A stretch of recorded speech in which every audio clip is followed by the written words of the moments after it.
What are your strengths and weaknesses? Sir ये सबसे चूतिया सवाल है सर। सबसे पहले तो स्ट्रेंथ है ही नहीं। In English, please. I'm telling you. Why will I tell you my weaknesses?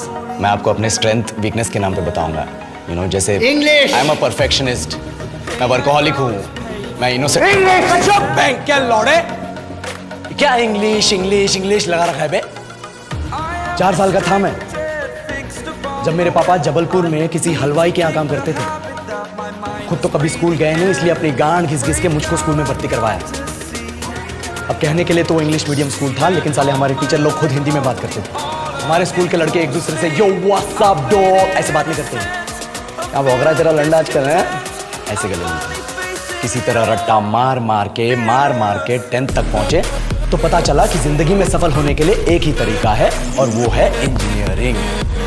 सब यही कहते थे। माँ बाप, टीचर लोग, गली का वॉचमैन भी हमसे पूछता था, और भैया कैसी चल रही है आपकी तैयारी? भग बेंचो, तुमको क्या करना है? इसलिए हमारे स्कूल के बच्चे हम सब पहुंच गए बकरों की तरह। मैं IIT, मैं NIT। अरे जिस बच्चे ने अपने बाप को जलेबी तलते देखा है वो तो यही सोचेगा ना कि जिंदगी में पैसा ही सब कुछ है। I did not choose this engineering life, sir, and neither did this engineering life choose me.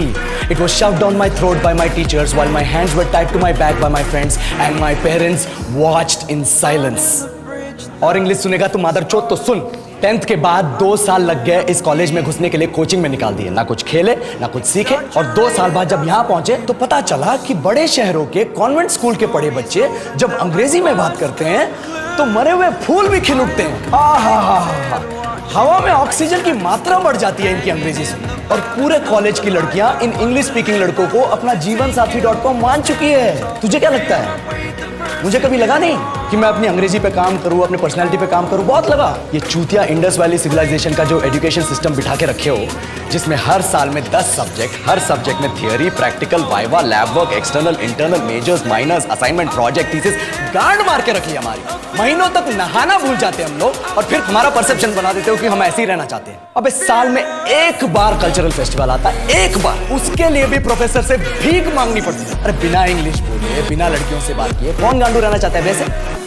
पर टाइम कहाँ है कुछ सीखने के लिए? लगे पड़े हैं कोडिंग सीखने, 3 लैंग्वेज सीख रहे हैं अलग अलग इंग्लिश छोड़ के। लेकिन जब प्लेसमेंट्स की बात आई तो सबको एप्टीट्यूड चाहिए, पर्सनैलिटी चाहिए, इंग्लिश स्पीकिंग चाहिए। It is not that we can not speak English, sir. We are just very conscious of our diction and our pronunciation, and we are not confident to speak in front of anyone else. If the curriculum was a little bit diverse, if the engineering colleges in our country focused on our all-round development instead of functioning like a goddamn factory that is just mass producing robots by killing their dreams and handing out degrees, I would not be sitting here in this pointless HR interview, the likes of which exist only in our country.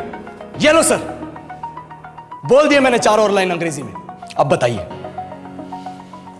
क्या मैं आपके multinational company के लायक हूं? Do I have the potential to be a slave of your esteemed organization?